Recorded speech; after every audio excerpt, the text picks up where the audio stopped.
Hi, babes. Listen up. You landed here at the Repeta podcast, and I'm so glad to have you. Enjoy these real girl talk conversations about the things that matter, from the ordinary to the extraordinary, and every plot twist in between. I welcome you. Life has a way of throwing us curveballs, and these are the stories of female resilience while navigating change with newfound purpose. This is Repeta. I'm so glad you're here. Let's embark on this journey together. Here we go.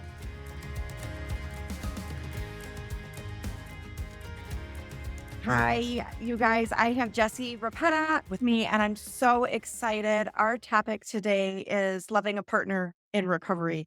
And as I tell Jessie all the time, people ask me how to do this, and I never feel like I'm the right person because I was the one with the issue, right? That I'm never the right person to speak to this. And I always say, I don't know what my husband did or didn't do that worked or didn't work. And I was often just very mad at him. But here we have like such a loving partner of someone in recovery, and I can't wait to dive into it and hear your side. So thank you. We're connected because we're in the Chicago area and we're both part of a Chicago alcohol-free community. And you have interest in speaking about this, so you're growing your audience and talking about it. And I love following you. You're an absolute dynamo of a person, and I appreciate your openness and your husband's openness in speaking about this. And this is your first podcast, right? This is it, Heather. And what an absolute honor for this to be my first one. I am your number one fan. You might have to restraining order me. I'm obsessed. I love everything that you do. I love the positivity and the warmth that you bring to everything that you do. And for people who just know Heather on, this podcast or on Instagram or social media, Heather is that to her core. On the Chicago meeting that we both attend, Chicago AF, we've heard people who are like, oh, I ran into Heather and it was like running into someone that I knew for 15 years, even though it was our first time meeting. So what an absolute privilege to be here. And thank you for giving me an opportunity to share my story and share my husband's story and um, really hopefully help people out there and shine some light on this. Absolutely. We all want to know how to do this, how to support somebody, right, in recovery. So our energy matches. That's why we're fast friends. I mean, I'm your number one fan too. And Crazy. Is that our energy that I just had in a group call, like I'm a Tigger and we need Tiggers and we need Eeyores and we need, all kinds, and we need a piglet too, but like we are Tiggers. So yes, we're both pouncing, full of fun. So definitely our energy matches. And it makes me laugh when people meet me and they're like, oh, you're just like yourself, or you're just what I thought you were. And I don't know if it's like the Midwest in me or being from Wisconsin. Like I wouldn't know how to be anything different. Even my friends are like, I know on social media you do this, but is it true? Like, do you really like those drinks or whatever? Yes. I Like, love it. I know it. I absolutely love it. Well, and you saw me the other night. I tried one and I was like, I wouldn't run out and buy this again. And you're like, I feel the same. Like, I just yeah, can't help but I couldn't dim myself if I tried. I truly, right. it just is. I'm always on full blast. Right, exactly. And maybe the coasts pretend to be something different or something, but Midwest is so like we are who we are, right?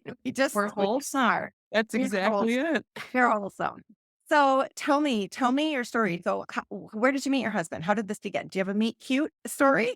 We do. We have when you hear the whole story and for everyone listening, you might say, this does not sound like a fairy tale, but I promise it's exactly that.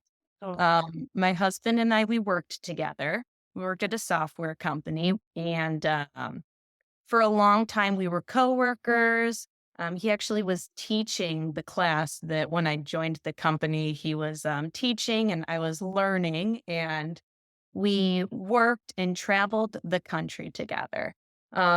So we're really good friends, we're coworkers, and we just had this energy and this connection together where it was the perfect team dynamic. I mean, we're Chicago, so it was like Pippen and Jordan. Like we just knew where the other person was going to be, what they had going on. Working together with my husband was so easy and seamless. And I was in a relationship at the time, and he was in a relationship at the time. And both of those relationships fizzled and we we decided to, say, there's kind of something here. Should we give this a shot? And so we started dating in 2018, and it was the best time. We, like I said, we were traveling all over the United States, and not just like the fun places. Like we went to LA, we went to Seattle, we did all of the fun stuff, but we were also in like middle of nowhere, Ohio, Right. right? Or like stranded at the airport with no way to get home. And it's Friday night, and it's like, well, okay, I guess we'll just figure something out. Um, and boy, did we love to party together. We love to have a more than a few drinks. We were young, we had no responsibilities, and we had this beautiful, beautiful thing called an expense plan from work. Mhm. So, it didn't matter if we were at the airport Chili's that was open at, 8 a.m. on a Monday, or if we were, out at some baseball stadium we'd go to, or some dinner somewhere fancy because we were working. We had this beautiful card where we could party and go crazy, and everything was free. And we just had a really great time. I hear you. I totally relate to that. Absolutely. So, first of all, fun that you got to know each other and built this friendship before it turned into an inner office romance. Like, and then the taboo of that, how also exciting, I would say. And then an expense account and traveling. And like, it's almost part of the job, right? To go out, wine and dine, to have fun, to take clients to a game or have a happy hour or any of those things. And you were young and just having a good time together. We were young and having the best time together. And it was exactly what you said. It was the expectation. There was, and we had great coworkers that were young with us. And it was just, like I said, fun. And there seemed to be no repercussions to anything that we were doing at the time. That's what you're supposed to do, right? You were right on par there with young and living your young corporate partying lives. When did it turn into more? Like you decided to get married after that? Yeah. So we started dating in 2018. And then, probably in 2019, early 2019, I bought a house knowing that he was kind of going to do the roommate situation with me. And we really just started to build our lives together. At the end of 2019, so we're talking November timeframe, my husband got really, really sick. And if you're anything like me, if your husband is anything like mine or men in general, sorry guys, I got to give you a little shot here, but when men get sick, they don't Man, get like women get sick. Right, the man cold. That's right. exactly it, Heather. So my husband is sick, and it's like 5 days later. And I'm like, okay, dude, like we gotta get over this. We've done enough of the sick thing. It's time to get over it. And he's, gets out of bed and he's trying to do things. And I'm like, you don't look good. Something's not right here. We need to go to the doctor. Mhm. So we're on our way to the doctor, and we're at the stop sign outside of our house. To the left, we can drive to the hospital, which is pretty close to our house. And to the right is the doctor's office. And I look at him, and he is sunken in and thin and like pale as all get out. And I'm like, we're just going to go to the hospital. Something is not right here. I just felt it in my bones. So we went to the hospital, and he ended up in the hospital for about 90 days. And he had had his lungs collapse. He had lost all of this weight. They had no clue what was wrong. They were close to putting him on a ventilator. There was all of these, what could it be? What couldn't it be? And there was this little article that came out that my dad had sent me in about January about the sickness that was going around. And he goes, do you think this is what John, your husband, has? And I said, oh, I'll ask the doctors. And the doctors go, no, no, there's no way he's got that. And, COVID hit the world. And a few months later, everything shut down and changed. So I always call my husband patient zero. Um, in like November of 2019, he ended up, like I said, 90 days in the hospital, ended up having both of his lungs resected. It was a major surgery, major recovery.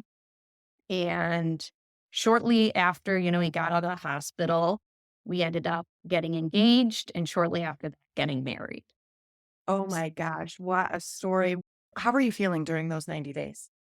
I was terrified, terrified. It's one thing to experience someone that you love so deeply in pain, but it's a whole nother thing when there's no answer. When if you feel like you're on House or Grey's Anatomy, where they're just like, we've run all of the tests, we have no clue what's going on. He's just getting sicker and sicker. And you're like, what's the answer here? What do we do? So it was the worst feeling in the entire world. Um, and we were very close through it, right? It really solidified to me that this was my person. And one of the items that actually came up when we were in the hospital is one of the doctors said, "Do you vape?" And my husband, was kind of out of it at the time. And I said, "No, like maybe every once in a while we'll smoke pot and vape, but like I can count on a handful of times in the last few years that happened." And I had left the room. And then when I came back in, my husband was asleep again. And the doctor said, he did say that he does vape. And I kind of had this weird red flag moment where I was like, that's weird that he said that. Like, yeah, he has vaped, but he doesn't vape. Right. And kind of made the excuse. And the doctor's like, well, no, he said he vapes. And I was like, you must have misheard him. Okay, whatever. Because at one point they thought maybe it was some injuries to the lung because of vaping and E Valley and some of those concerns. So that was kind of red flag number one that I ignored myself. Where I was like, yeah, okay, doctor, no clue what you're talking about. My husband doesn't vape. I'm around him all the time. Or my then boyfriend doesn't vape. Like I live with him. I think I'd know or notice that. Yeah, a little bit of foreshadowing that you didn't know. Wow, so you felt helpless and there was so much unknown there. But also Sure. you felt like this was like, I love him. I wanna be I can't imagine life without him, and I wanna be with him, like, It's forever. exactly it. Gotta Yeah. get well, and he if there was any I mean, you were already planning a life together, but it really solidified, like, he's mine, and I can't lose him. I imagine is what you were thinking. It's exactly it. That's exactly it. It was a scary time. But like most things in life, it happened to us for a reason, right? It made us stronger. And it was a part of our relationship and really bringing us to a different level. I'd never been close to someone who was really stuck in that situation. And it was beautiful to be able to be there for somebody in that way, as hard as it was for me. Uh, my husband, and I'm sure we'll get into this, he had a very difficult upbringing. Both his mother left when he was very young, about 10 years old. His mother left. She suffers from substance use disorder, and his dad is still active in his alcohol use disorder. So he didn't really have anyone that he could count on ever growing up. And so to be able to give him that was a really beautiful thing for our relationship. Yeah, so that was my next question. You led right into it. So, like, were you going to work during the day and then going to visit him in the evenings? And were you the caregiver as far as who the doctors were calling with test results and this and that? And or did he have family visiting? Was there others? How did that look for you? Yeah. So I was working out of the hospital. I'm very fortunate that I work remote. So at the time, my work was this small company where I was working, and they were so amazing. They were like, do what you need to do, take care of things. So most of the days and, nights I spent at the hospital. Um, I was constantly reminded by my mother and my sister, you got to take care of yourself as well. So heading home when I needed to, resting, recovering, but spending a majority of my day by his bedside. Um, because his mother's not in the picture and his father is active in his addiction, Um, my husband signed over all of the rights to me. So I was the decision maker. If anything happened, I was the one who was going to be making the decision, which was at the time we're boyfriend and girlfriend. Obviously, I knew how I felt about him, but it, felt good, I guess, that he felt that way about me as well and trusted me and loved me to be able to do that. Yeah. And that was where I first got my glimpse into exactly how chaotic his family dynamic was. He had his parents trying to come over to the hospital to visit, but they had been drinking. Right. So, moments where my husband's literally, it feels like on his deathbed, and then somebody rolls in smelling like vodka, who's rude to the nursing staff. And it was something that I hadn't really experienced, quite at that level. Right. I, have family members who maybe overindulge from time to time, but I had never seen somebody in such a serious situation where, we wanted to be present and helping out somebody that we loved, not be able to cope in that way, and using in that way. So it was my first glimpse, I think, into exactly what alcohol use disorder could look like. My mother-in-law says, "You marry the family." So Ain't that that the truth? that is your first glimpse of that, right? Ain't that the truth? Yeah, wow. So he, after 90 days, eventually gets well. Was it diagnosed as the coronavirus eventually? It was never fully diagnosed because Okay, he had his surgery before, like, everything really took off. We asked them to do, like, the labs on it and everything, but they're like, they're not gonna have a concrete answer. When we ask his pulmonologist, like, what does he think? He gives that doctor answer of like, "Well, I can't say with certainty, right. but it sure looks like it was just a bad case of COVID." Oh my gosh, which plenty of people did die from. So, you know. So he Yeah. recovers from surgery and then comes home, and then you're like, Recovers from "Let's surgery. I met your family. Let's spend the rest of our lives together." That's your first glimpse at how crazy I am. Are you Exactly. still in? Yes, he, That's fun. So let's live out our lives together. yes, a few days after his surgery, we actually ended up getting engaged. He had bought the ring before he got sick and everything, so he ends up proposing. Um, we get married, in 2020, September 2020. Um We eloped downtown Chicago. Beautiful wedding. It was just us drinking, having a good time, just the two of us. We hired a photographer and yeah, that's kind of the first half of our very long love story. So he got well and you just went back to party. It was like, okay, we're all good now. Exactly it. So I was very aware that like, hey, any pot that we're gonna smoke, which from my understanding, was every once in a while. Truly, once every like 3 months or so was my understanding of how often we were smoking at this point. Um, I had said, like, we can't do this. We can't smoke. It's not your lungs. It's just not going to be a great idea. I'm not going through this again. So I had kind of laid down the law, so to speak, on my expectations there. Mhm. And, he was in agreement and he was scared after everything that he went through. Now, my friends set up like a food train where they all bring you food. So, fresh out of the hospital, you don't have to worry about cooking and doing things like that. And one of my friends brought over this beautiful lasagna dinner with salad and a bottle of red wine, which was my go to, is a nice bottle of red. And flash forward and in talking with my husband, that was the fix that he needed.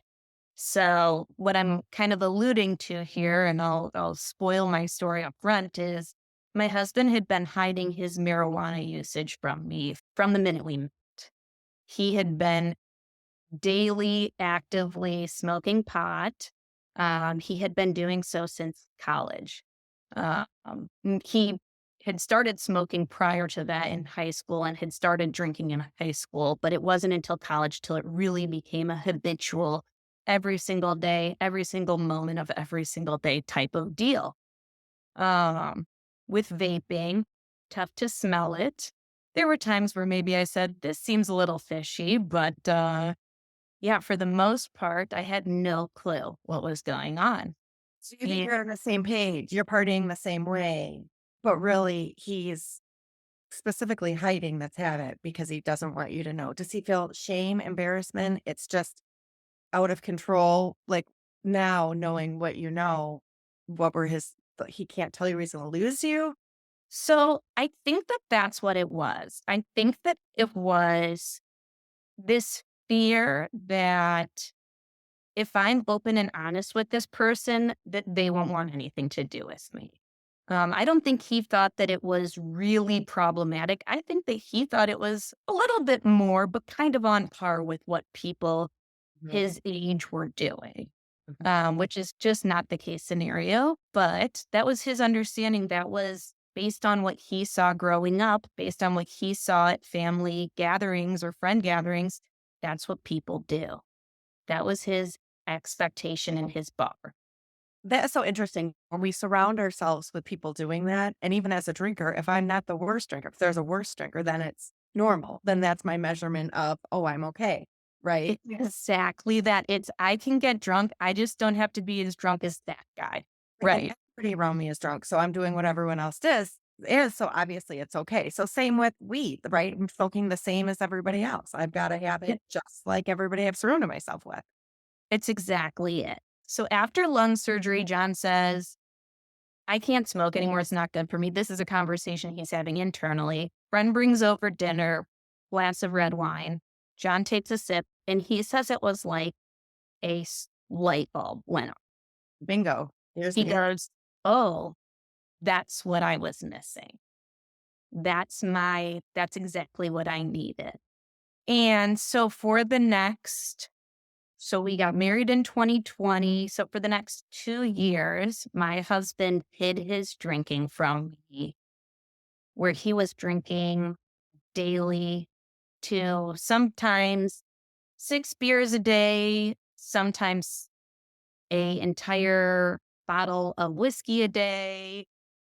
And the number one question I usually get asked beyond how can I help my loved one is, how did you not know? And you know that your partner's maybe having a drink or maybe two drinks. It's not like I didn't smell a beer on him or a glass of whiskey on him. I didn't know he was drinking a bottle. No clue. And boy, was he good at hiding it. Just like so many people with alcohol use disorder, right? You gotta keep that addiction alive. And the best way to do it is to hide it. wow. Yeah. And so, of course, he was a master at what he was doing, and you're not suspecting it. What happens then? And you drink together sometimes still. Probably. We drink Yeah. together, we both, we're partying still from time to time in my mind, all of the time for him. And so let's be clear. My big issue is I ignored my own gut instincts. There were certainly times where I was like pretty drunk right now, or he's slurring his words, or something's not adding up. Mhm. And you inquire, and there's denial or, some gaslighting, things like that. And you love that person and you don't want it to be true Yeah. because if it's true, you got to do something about it. And I wasn't ready to do anything about it because I had no clue what to do about it. So for me, okay, I'll believe you. Let's move on. Self-protection for sure. So is that how, knowing what you know now, which of course will continue with your story, but did you feel shame or bad or dumb or for not knowing that? Or do you see it as like, obviously that's what any human would do. That's a form of self-protection. Or did you have to work through that yourself? I had to work through it. Mhm. So I lied to myself, saying I was totally blindsided. I used words like, I had the rug pulled out from underneath me. Mhm. And I had this amazing therapist. He's now retired, but I had this amazing therapist when my husband first went to treatment. And I was telling my story to him, and I was using that verbiage of, I had no clue.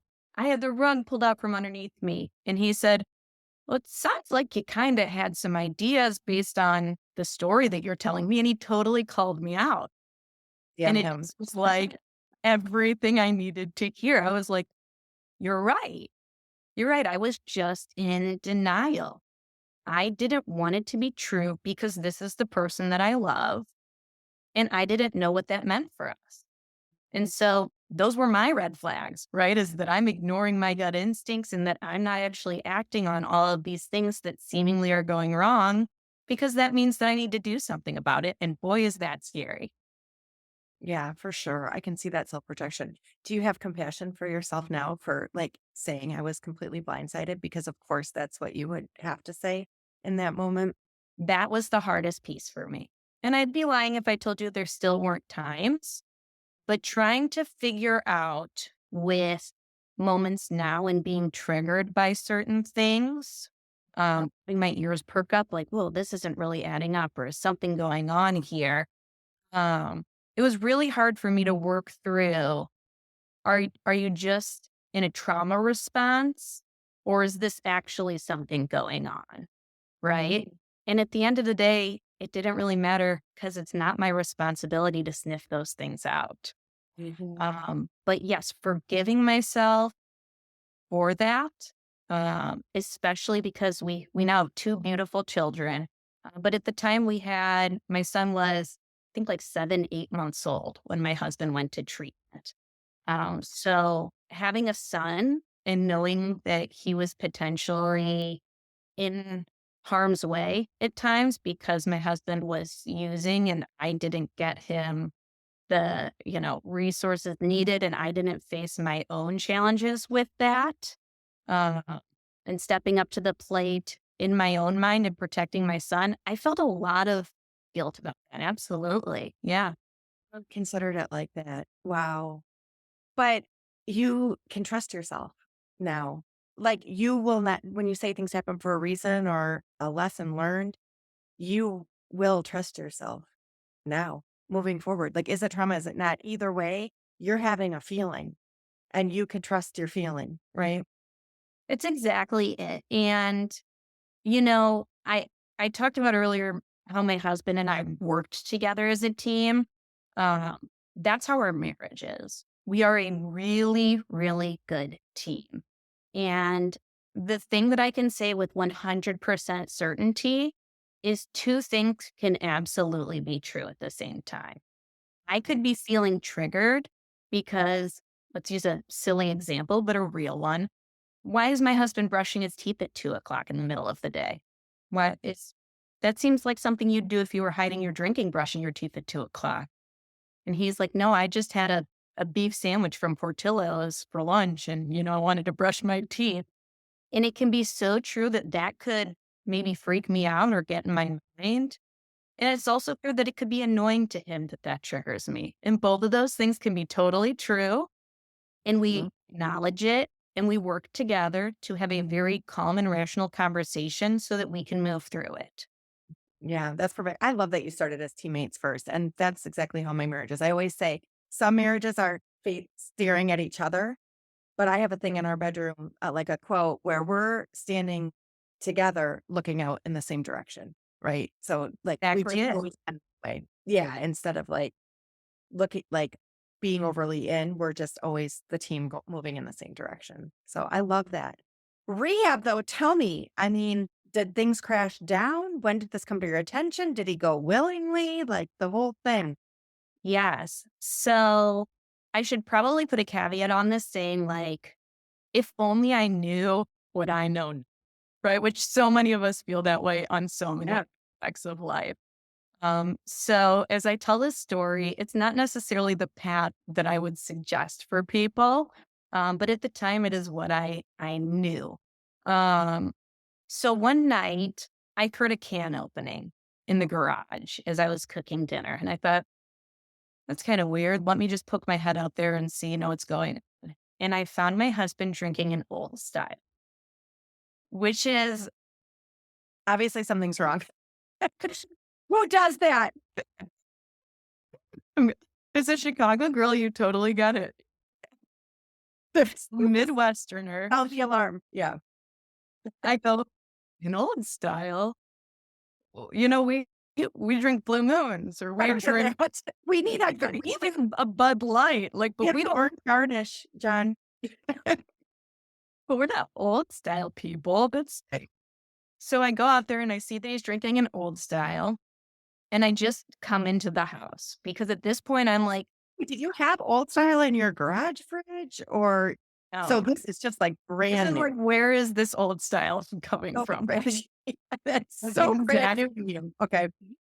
Yes, this is not like a beer that we have on hand. That's Right. why I was like, this isn't, something's not good here. You got your own stash somewhere. It's exactly it. I go into the house and he follows me in. And I said, let me know when you want to talk about this. And he kind of starts to stumble through his canned excuses, right? Of like, oh no, I got it from the neighbors when we were at the party. They said they wanted to get rid of it. And, kind of all of the excuses you already heard. And I can see in his face, he's getting emotional. I can see the tears start to well. And I said, John, I love you. What's going on? And he just starts to hysterically cry and can't form words. And so I love my mom. My mom is the world's greatest person. If anyone ever gets the opportunity to meet her, I mean, she's just absolute best.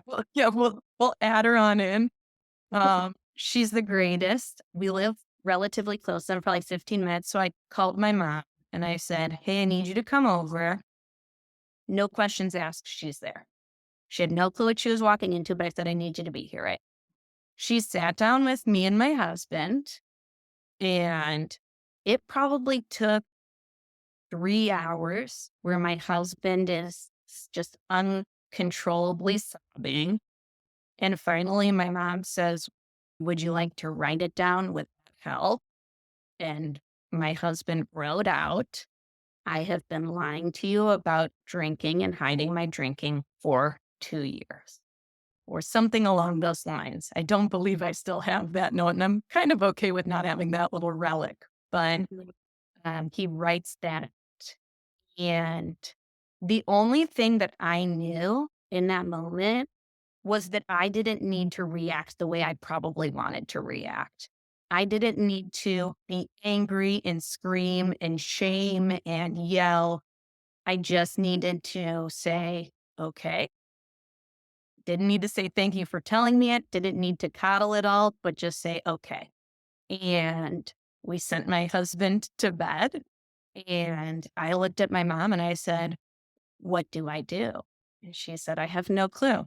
And I think that that's where so many people who are in my position, who love somebody, who struggle with substance use disorder, alcohol use disorder, they've reached a point where they think something might be up, something doesn't feel right, or something's off, or maybe they know it, right? This isn't a good situation.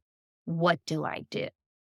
And unfortunately, all of our knowledge is from pop culture and, movies, and it's just so wrong, right?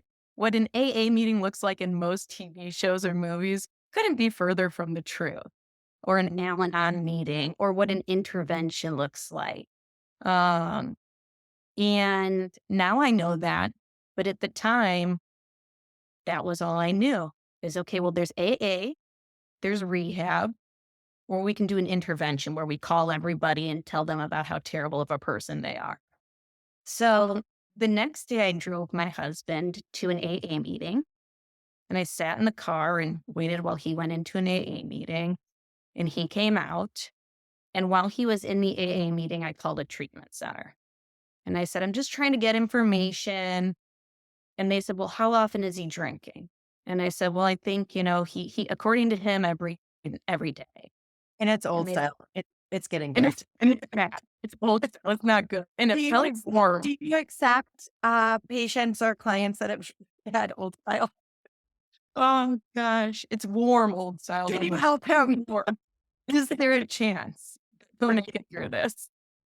Yeah. And they said if he's drinking every day, he might need to withdraw. So he needs to go to treatment, inpatient treatment.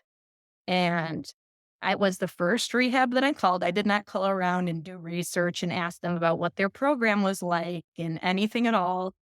I said, you got a bed open, you accept my insurance, we'll be there. And so he got back in the car after the AA meeting and I said, how did it go? And he said, man, some of these people really have problems. And I'm not as bad as them. Exactly what we were talking about earlier, Heather. Mhm. And I said, okay, well, listen, I just talked to a treatment facility and they have a bed open and I'd like for you to go. And he said, well, how long is it? I said, about 30 days. He was so upset at the idea of being away from me and my son for 30 days. And I said to him, John, I totally get that. I'd be upset too. I can't imagine being away from my son for 30 days, especially a treatment, not on a tropical vacation or something that I could maybe wrap my arms around. But Right. I Just totally get Chicago, it. not like Malibu. That's exactly right. I said, I totally get it. Um, but if you don't fix this, you're going to lose a lot more time with your son. And he agreed to go to treatment. And we packed up his little baggie and we dropped him off that afternoon.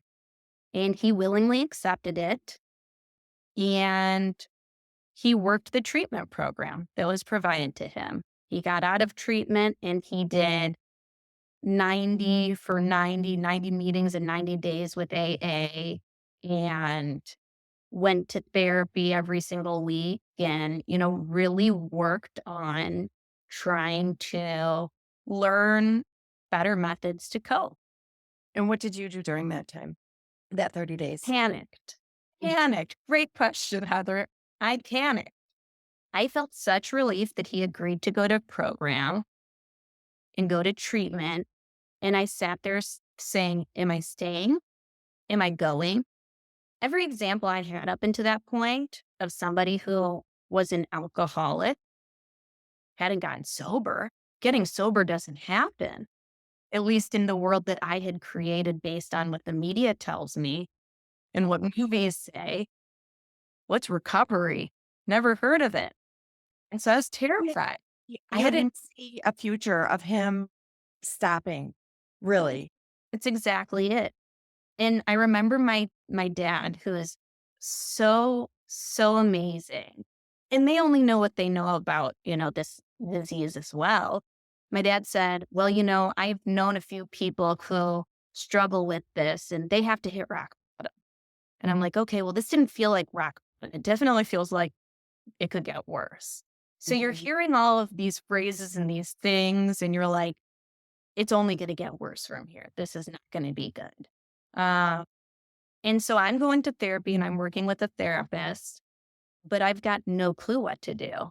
So naturally, I do what I do best, which is try to control everything, which is part number two that I don't recommend for everyone.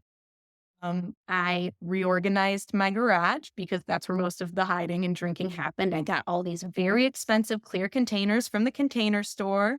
Not sponsored, but if you want to, look up my girl Heather. The Container Store containers so that I could see in case there was anything inside of the containers. You the home edited your life. Yes. Hey, Maria, condo, That- right. That's Great. exactly it. Oh, my husband went to rehab. It's time to reorganize. Such literally like, let me go up into the attic in case there's anything in there. Let me reorganize the garage. I've got to clean out the basement. There was a few projects around the house we wanted to get done. I hired people to do all of those projects because that's a stressor when my husband comes home is that there's projects. So I wanted to remove any idea of stress from my husband's life. That's what I tried to do. Okay. Yeah, of course. I understand. When my daughter had a surgery, I came home and cleaned the refrigerator till it shined. Yeah. Right. Because obviously that is what you do. You haven't said the word yet, and like the words, the buzzwords yet. And I'm curious about this. Like when you see the movies or what you hear about AA or this or that, isn't it a family disease? And aren't you an enabler? And isn't codependency? Did you read Codependence No More? Is that the first thing your therapist recommended? Like, isn't that your role? Isn't that what I we're told about the spouse or the partner?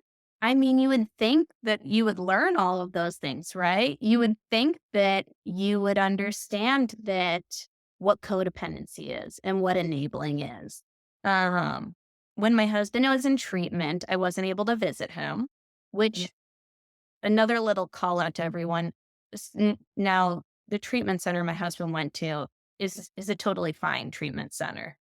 Family is a huge piece to a person's recovery, maybe even the biggest piece, they Like, think. how is he gonna get well if I'm not telling him what to do? If I'm not there to support him? If I'm not there to support him Right. and letting him know I loved him and that we're by his side and checking in on how he's doing and yeah, there was no component at all for me to visit my husband. We were able to talk on the phone a few times, and I talked once with my husband, his counselor, and myself on a call for a game plan to come home. One time, about 2 days before my husband came home. So you hope he's doing the work, whatever that means, right? You hope he's Yeah, gonna win at his thing and he's gonna come home and be fixed. And he's growing and changing and learning and healing in all these ways that you have no idea about. But you are bubble wrapping your house so there's no chance that this is gonna happen again. I'm zombie apocalypsing everything. And I will say the one resource that was consistently shared with was Al-Anon is a beautiful resource, and I certainly don't want to make it sound like I think anything negative of it, because community, especially for the loved ones of someone who has substance use disorder, alcohol use disorder, is in recovery, community is everything. It's so important to have support. For me, support was great. I needed tactical things that I could do and learn to help. I was told that there's nothing you can do.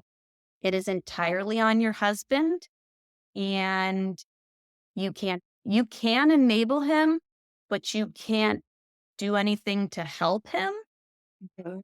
It was a very weird, And if confusing. he's using, lock the door. Don't let him in. It's exactly it. Detach with love. I'm like, for me, the thing I kept coming back to was this person's my husband. But almost more importantly at that time, this person is my son's father.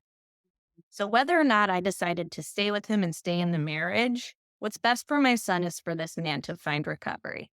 And that was what was most important to me. So the idea of detaching with love, setting up, these boundaries, enabling, don't do this, do the hokey pokey was so confusing. And no one was actually really talking with me about any of those things. They were just spewing these kind of buzzwords at me, right? These therapy terms. And I was going to Al Anon and just talking. And I would love a crosstalk for me personally. Give me your thoughts. Give me your 2 cents. What am I doing wrong? What can I be doing better? Give me the feedback. I'm open to it. And that's just not what the program was really meant for, and for good reason for the people who attend those meetings. And like I said, there's a beautiful space for that. But it's not what I needed in order to help support my loved one and in order to grow as the person I needed to be to love my husband. So where did this idea of recovery come from? Like, what did you know of it before this time? And then, like, when your dad says, I don't think a lot of people really pull through, you know, what is recovery? What does that mean? And is it possible? And where do you learn about it? Great question. There is this sometimes evil little that most of us have on our phone, and it is called Instagram. I Mhm. know you are on it. I am on it. I stumbled across this thing called Sober Instagram. And sober Instagram, once again, certainly has pros and cons. But what it allowed for me to see is my husband's story was not so unique in the best possible way. There were thousands, thousands and thousands of people on Instagram, on sober Instagram, living the most beautiful life and sharing and helping others. And that was the first real taste I got of, okay, recovery is possible. And by recovery, to me, there's sobriety and then there's recovery, right? And sobriety for me is when you're not actively using. And recovery is really when you're getting into the weeds and the mud and doing the work, right? And you're working on yourself and you're trying to learn those triggers and how you can work through them and getting to the root of maybe some of the trauma that you have. And I've seen these beautiful, beautiful humans who are so raw and so real share their lives and share that there is so much fun in sobriety and there is such a beautiful life on the other side of this really tough bear of a disease. So that was where I got my first glimpse. The second part of that, and the second thing that really changed me was my husband went to one meeting that I dropped him off at before he went into treatment. And I had to check that you can't bring phones into rehab. So he had his phone plugged in at home. And I had to check his phone for like his family member's phone number or something to give them an update. There was a reason I was going through his phone. It wasn't snooping, I swear. Um, and I had turned on his phone and he had no less than 30 text messages from men that he had met one time at one meeting saying, "Hey, we missed you at meeting today. Do you think you're going to come back? How are you doing? It was so nice to meet you." All kinds of different messages. And it made me think about how my husband, his initial thought was, man, these people, they really did some things. It was intense. This was not a PG meeting. I've heard some things now. And these mostly men, um, in his case scenario, took time out of their day to reach out to a stranger at this point, to extend their hand and to try to help was such a beautiful thing. And I know that if they had been through some terrible stuff and they could be on the other side and are now in a place to help others, that's what life is all about. Life is all about is getting to the other side of the hard stuff and then reaching back over and helping other people. And so that was probably the second really eye-opening thing that happened where I said, we've got a shot. Wow, I love that. So you started doing some research yourself about like, okay, what is this recovery? Is there hope? Who are these people that go to rehab and come out? What is the future for them, right? And you're starting to see hope and then you're seeing actual messages from people who had hard times and are now trying to help others. So your husband comes home. What was that discharge meeting? Your one and only like threesome meeting of how we're going to do this now. It was coming up with a contract, which I did find to be something valuable. It was basically a mediator being there to help us through our boundaries and help us discuss things that were going to help and things that were maybe going to be triggers for either one of us. Now, when you're in treatment, you don't really know, or at least my experience was, you don't really know what your trigger is going to be. You're kind of living in this white padded box where everything is sunshine and rainbows. Which is also what you tried to recreate in your garage. Exactly right. It's not It's like a treatment center. It's going to have like spa music. exactly it. Yeah. So it's not like when you go to the grocery store and you're doing self checkout and there's mini bottles everywhere by you. That's not what treatment allows you to really see is what life is going to be like on the other side of this. So we're coming up with things, but we have no clue what our things are going to be. But we did discuss a few things. So for me, finance is an important thing for me. Um, it's something that my parents instilled in me from a young age is that I always just want to make sure that I am in a place financially where if I need to be out of this situation, I can do so. So, one of the conversations and one of the things my husband and I discussed was listen, worst case scenario is something crazy happens, you go on a bender, you pick up another addiction, which was one of my fears, right? As you pick up gambling, Mhm. and all of a sudden there's no money left in our shared bank accounts because we're married. How can we make it so that, I feel safe and you still have, some autonomy? And so we talked through financial goals and things that we were going to do there. So one of the things we did is I set up a separate savings account that if for whatever reason we separated, he would still have rights to. But I would be the only one who could make withdrawals from that account. And we squirreled some money away in there just to be safe. So that was a big one for us. Another one, and this is a very hot take, and this is off, I know that people feel very strongly about this, is the breathalyzer. My husband really wanted to implement a breathalyzer. And I know that everyone listening is like, he didn't want to do it. He definitely didn't want to do it. He just felt like he needed to. I promise you it was his idea. His biggest fear was coming home and having every little move that he made or thing that he did be overanalyzed, right? The let me give you a kiss, but really like smelling his breath or, well, where did you go? And he didn't want to live life that way. And he didn't want me to live my life that way. So one of the things that he wanted to do was he bought a breathalyzer off Amazon and he would blow into it if he felt as though there was reason that he wanted to show that he was sober. So, for example, driving my son. If he was going to take my son in the car, he would breathalyze and show me that he had not been drinking. That way, I'm not sitting there the entire time like, oh my gosh, I hope he didn't drink. My son's in the car, and I'm not spiraling and panicking on my end. And that was something he wanted to do that would make him feel secure in his sobriety and be able to help us rebuild trust. So that was a big one that we implemented as well. Not controversial to me. And I think that it's so controversial because of those buzzwords of things like control and codependency.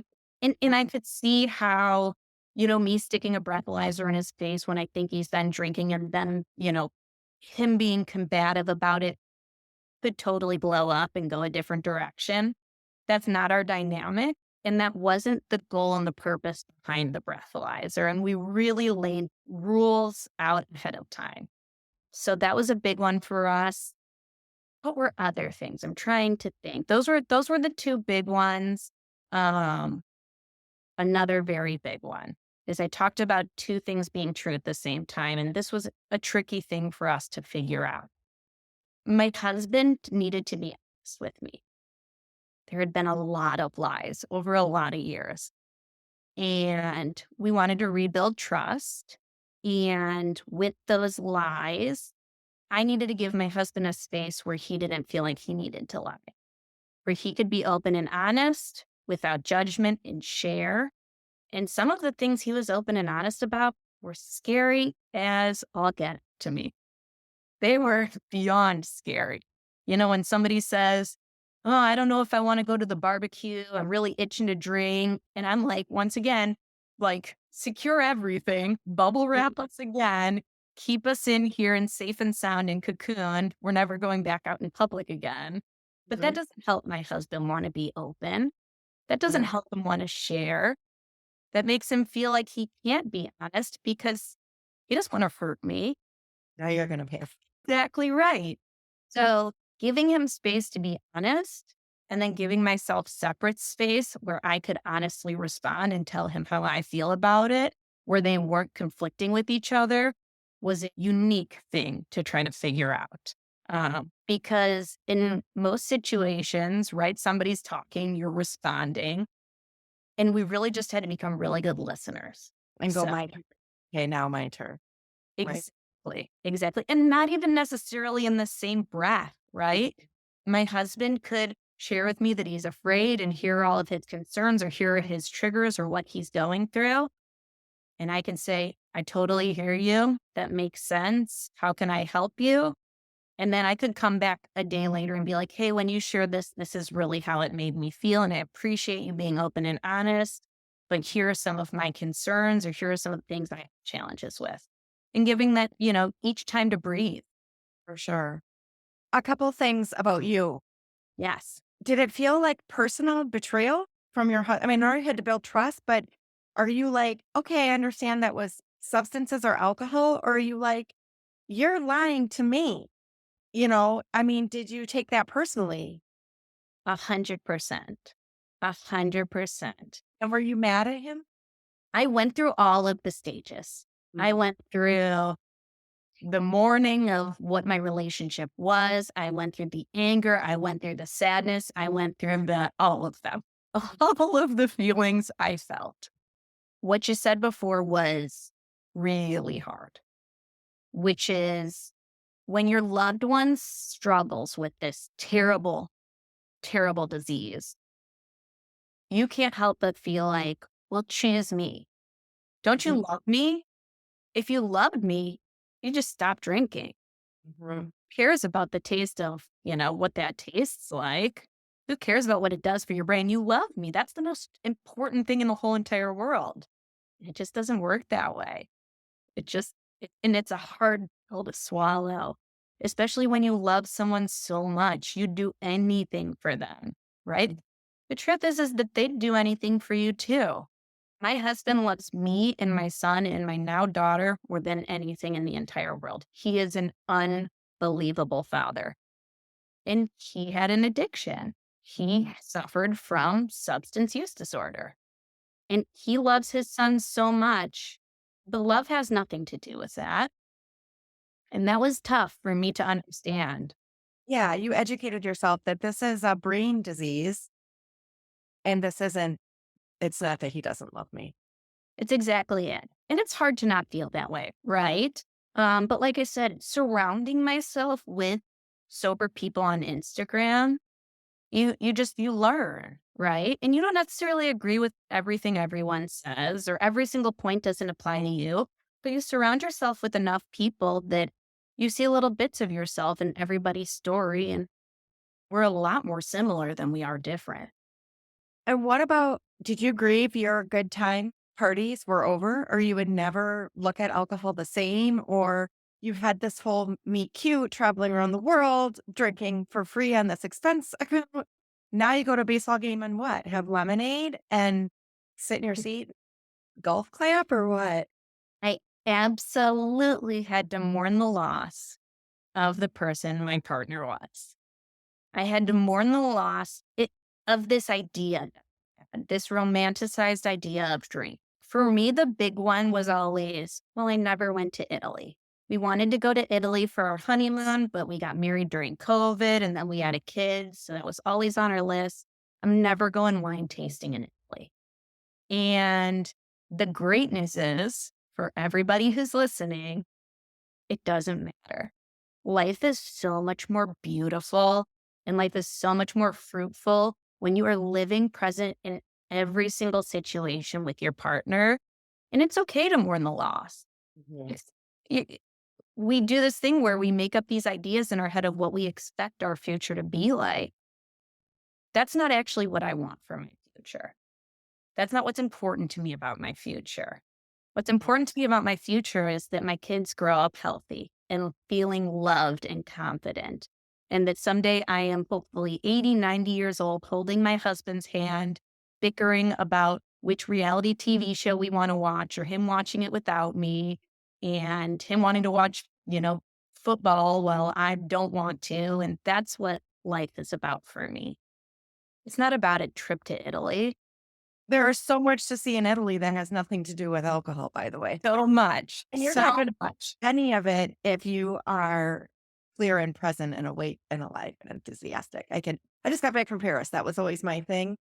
Was like, how would I not drink wine in Paris? Well, everyone that's been to Paris and drink wine is like, I didn't see Paris. I just saw the inside of that one cafe that I overdrank at every single day and I missed everything. And I'm like, I didn't miss a thing We will before I do saw it. We will. it. And I should share with my story. Um, I am sober as well now. Can I ask you about that? So tell us, like, wait, you decided that what happened? Like he's in rehab. Are you pouring a glass of wine after you put the babes down? No? So that's exactly what happened. So I had one person, my very best friend from childhood, um, who I personally knew who was affected by alcohol use disorder. Her dad suffered from it, and he ended up actually passing away because of the disease. And she was the only person that I knew who really knew anyone who was affected by this. Now, turns out I knew a lot of people. I just didn't know I knew a lot of people. Uh, so I went over to her house. She came up from the city and I went over to her house and her mom and I and my friend, we sat there and we drank red wine and we cried and we laughed and we talked about the situation and they gave me some advice. And I drank a little bit more than I probably should have. And I got in my car and I drove home and I never drank and drove. And I got home and that was what it was. And the next day, my son was teething really bad. And he was going through that stage where, like, I know that you have kids as well, Heather, where you're changing their diaper and they're like trying to run away from you as you're changing their diaper. And so I'm like, hand on him, putting on the diaper, teething. So there's snot and like just drool everywhere. I finally get my son in his crib and I say out loud to him, definitely earned a glass of wine after this one.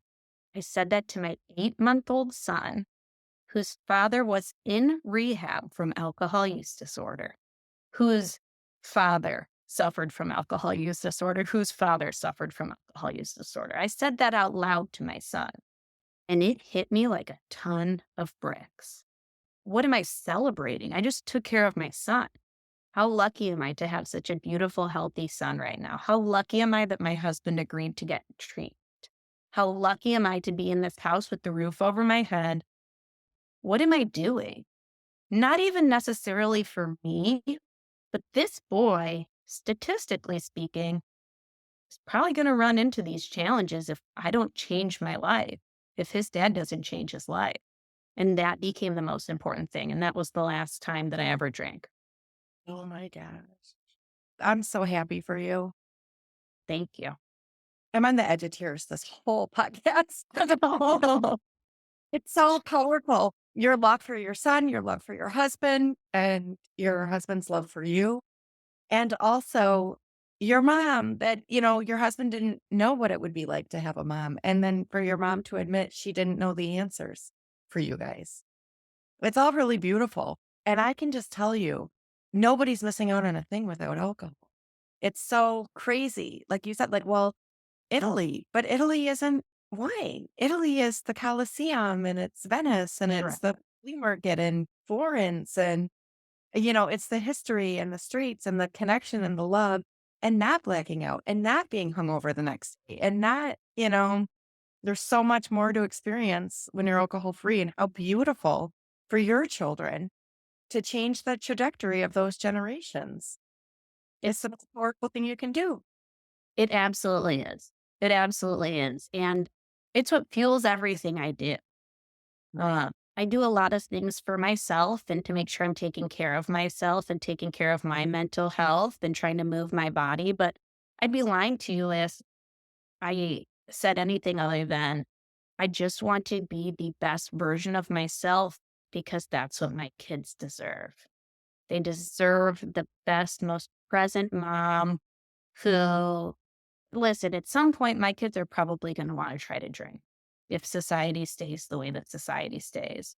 But they will go into it knowing full stop the challenges that genetically they are predisposed to have to drinking, the challenges that their father has had with drinking and that his father has had with drinking.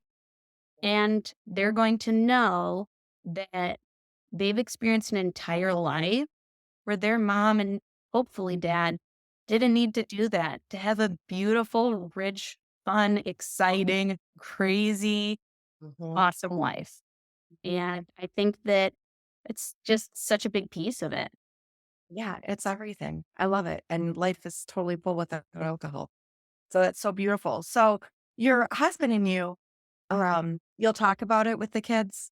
And how do you present, like for you, like you're, what do you say? You're sober, not in recovery, or like you just don't drink, or it's a family thing. Like, how would you explain this when you go to the barbecue now of what is going on with you guys?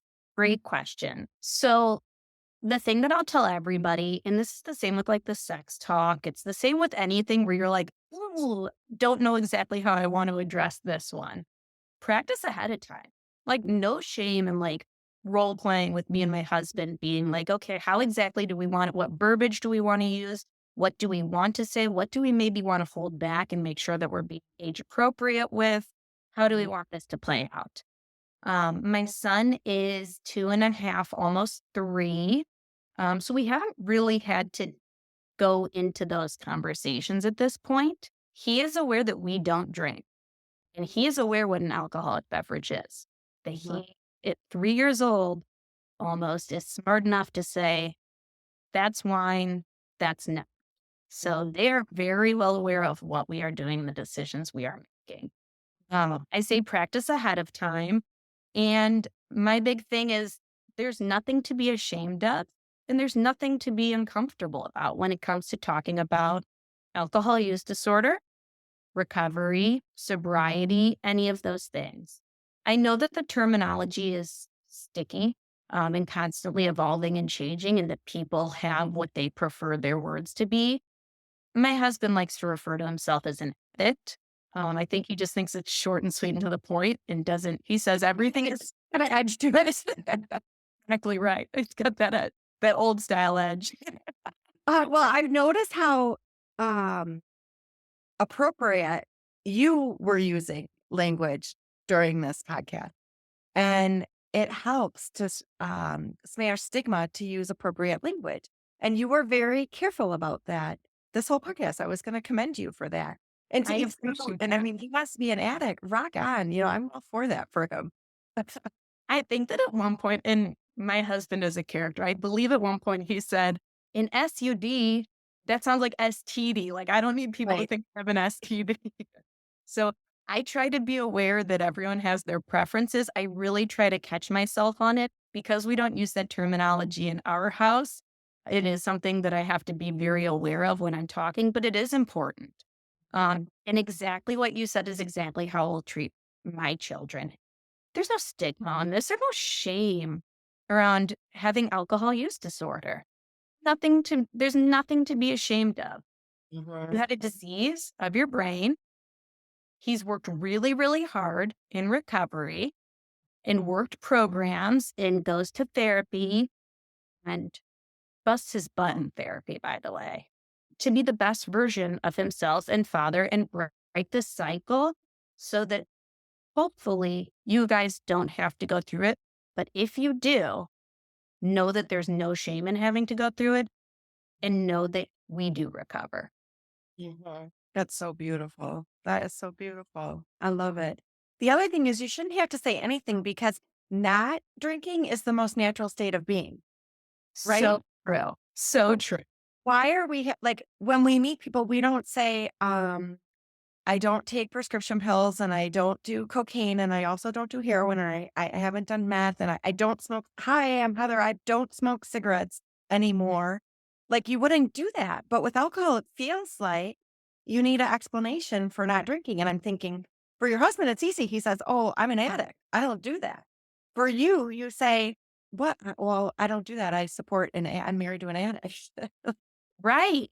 Right. You know, it's that explanation that's so funny that people expect. Mhm. Um, I've been really fortunate in my experience. I was so worried when I live in a golf cart community. We live on the river. We boat. There's a lot of drinking in the neighborhood. The ladies do a wine night monthly. And when I went to that first wine night, I was like, oh no, these people are going to think I'm boring. They're going to think I'm terrible. They're going to want nothing to do with me. I literally ripped off the bottle labels of my NA drinks so no one knew I wasn't drinking. or I like would sneak a Coca-Cola in my Yeti mug so no one knew I wasn't drinking. Black caffeine, huh? And it's funny, the moment I finally just ripped the Band-Aid off and was like, "No, I don't drink," for me, the experience was 90% of people really didn't care. I Yeah. thought people cared so much about me and what I had going on. They're worried about themselves. They're worried about getting their next glass of wine or their next drink. They don't care what I'm drinking. Yeah. You held all that worry and actually who cares? So much worry. I'd say the first year of my husband's sobriety, I don't want to say it was white knuckling it, but there was a lot of trepidation and fear, right? Of he didn't try any NA drinks for the first year because he didn't want to be triggered. He didn't go to a lot of things. He didn't tell very many people that he was sober. And what we found in that second year is that, like, we were able to really let our hair down and have some fun with it and try mocktails and get to know people who were also sober and tell our friends that we were sober. And our life changed a little bit, all for the better, all for the better. You have sober friends, which is the best. I'm so grateful. I'm so grateful for new connections. What advice would you give knowing what you know now? If there's somebody listening whose partner is in need of treatment or headed to treatment or coming out of treatment, uh, what would you say? So the first thing that I would, and you can apply this to, you know, recovery, you can apply this to so many things in life. No one that I know, and I know quite a few sober people at this point, but nobody that I know personally has ever been shamed into an active long term recovery. So we are taught and we feel like we should meet our partner with, this is what you need to do, and here's what's going to happen if you don't do it, or here's how you make me feel, and here's what you're doing, and all of the bad things about who you are because you're an alcoholic. That's the All way of to do the intervention is like, this is everything you've done wrong and where you've ruined me. And this, exactly. We think of this, it's the Johnson model, is technically what it is of intervening, where Mhm. we sit everybody down and we say, we all hate you, and here's why. Right. Everyone take your turn. Yes, you're the punching bag. We're Right. all going to go around. Right. And I mean this, people do this out of love. No one, no one's doing it because that's the way we think we're supposed to do it. So that's not the way we're supposed to do it. I don't suggest that way. Now, once again, that's what I did. I Mhm. said, we're going to go to treatment. We're probably not going to continue together in this life. Ultimatum. Yes. So I'm not like, listen, I've been there because that's all I knew. The community reinforcement approach, the CRA is what it's, you can Google it. There's so much great information on it. Um, it is based in really positive reinforcement for when you're not using. Mm. So you're able to ask your partner questions and get to know them, right? Hey, what was drinking like growing up for you? Was it around all of the time? You know, did your parents drink a lot? What do you think of your drinking? How's it affecting your goals? Why? What, oh, I drink when I get off work because work is just so stressful. Well, what's going on at work that's making it stressful? Really understanding and getting to the root of these things and asking those good questions, and then trying to shape or reshape, rather, your environment so that they're able to better cope with those situations. And what they've found statistically, and the research is a little shaky on this. I don't want to, preach this like it is gospel. They definitely need to do more research on this. They've found that by doing those positive reinforcements and really being inquisitive and asking the questions, asking what people think, you're going to get a lot more information back. And it's going to lead that person to want to get treatment themselves more and really leading from themselves as opposed to the ultimatum, which is going to be much more successful in long term recovery. Yeah. And teaching them compassion for themselves. That's so interesting to Oh, me yeah. because a lot of people, me included, I went through phases of not drinking and always went back to drinking because not because I couldn't stop drinking. I had done that. I did 100 days and then I did 5 months and then I kept doing that over and over. If I really quit drinking for good, how were my relationships going to change? What would my friendships look like? What would my husband and I met in a bar? Like, what Right. would that be? Live That in Wisconsin. was that. Well, that's what I was going to say. I think I had booze in my milkshakes by the time I was your son's age, about 3 years old, right? A Right. boozy milkshake at a supper club because my aunt Nicole owned a supper club. I played bartender. Like, I don't know if all kids do that, but play bartender was my favorite game. Right? Oh my gosh, that's so funny you say that. My husband, we just recently saw like on a TV show, someone had a can crusher on their wall. Yes, And my yeah. husband goes, "Did you have a can crusher?" Oh, And I look yeah. at him and I go, "We grew up very differently." And he goes, that was the first warning sign. Maybe you don't need to add that to your garage edit.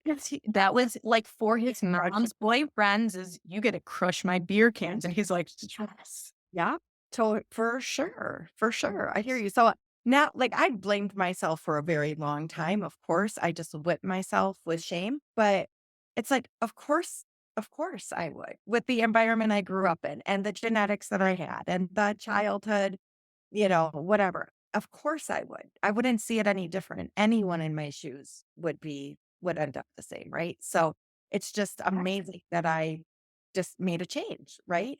But what had to change was all those things, not just the drinking. It changed relationship and I'm a different person. It's beautiful and I've become somebody new and I love it. But you don't know that in the beginning. And there's so few at the time for me. Luckily, there's sober Instagram. So there's a lot more of this now. Role models. I didn't know Yeah. anybody that was sober and happy. I knew people that had to quit drinking, that had their hands slapped and had to sit in the corner and couldn't drink. Right. And the people that were stumbling drunk, they were okay. But the person that's not drinking, that was an alcoholic. Shame on them. It's exactly it. That's exactly it. My husband, the exact same thing. He is the son to not one, but two people who struggle with substance use disorder. He Mhm. has ADHD. Everything lines up. A doctor should have been telling him that from a very young age. Is like, hey, alcohol, it's not going to go great if you decide to mess with that stuff. Substances, statistically speaking, you're probably going to have some challenges based on the data that we've seen. And I just don't know that that conversation was ever had. And the shame of it breaks my heart. Truly, not a better person in this entire world than my husband. No one is more hardworking than my husband, more intelligent, more kind and compassionate, and all of the good things. He's not super funny. I'll give him that. But other than that, I was going to say, no offense to you because I adore you, but all the best people are in recovery. exactly right. My husband is the best person in the world. And to think for even a second, he felt less than Mhm. because of something that, of course, happened. Of course, that Of happened. course it did. And honestly, it was a solution. It was a solution before it was a problem. And it worked in a lot of ways. It just Yeah. isn't just like you're ignoring it or denying it or not seeing it worked for you for a minute, right? Like, of course, that's self-protection and that is what it is to be human. Yep. He is the eldest child in a family that was very dysfunctional, and he took on the hero role. That Mhm. was what he did. And so my husband is a very good athlete, and that was his thing. It was always the accolades about doing great in football or going to state and track. And it was all to distract from what was going on at home. And we make jokes about it so frequently in our household. With our 2.5-year-old, we do this thing where when he's upset, we say, "Oh, I see you're feeling sad. Is that what you're feeling?" And he'll say, "Yes." And we say, "I totally understand you're feeling sad. What do you do when you're feeling sad? How do you?" We validate him and then we give solutions with how to work through it. And my husband always walks away and he goes, "I am learning this for the first time myself as well." Because he Mhm. never was validated with any of his feelings. And so he just learned to swallow them down. And then he quite literally was swallowing them down with, Perform. Go perform. that's Mhm. exactly right. The other thing that a little tidbit I'll add in is My husband did traditional therapy for a long time and absolutely loves it. He's worked with a lot of really great therapists. Um, he started doing EMDR, which I am certainly not an expert and can describe exactly what it is. But he's able to really work through those inner child challenges and really understand his feelings, validate his feelings, learn how to feel his feelings, as silly as that sounds for someone, but feel your feelings. And that has been a game changer for him. Sure, reprocessing that. And yeah, feeling your feelings. And he's got a safe place to do that now. That's absolutely right. Yeah. And so that's my big piece of advice. That was a long-winded answer, but people need empathy. People need compassion. Most of the time, maybe even all of the time. I don't know somebody who wants to be active in their addiction. People aren't like, I really love blacking out and throwing up and, feeling like I'm disappointing people and feeling stressed out and overwhelmed.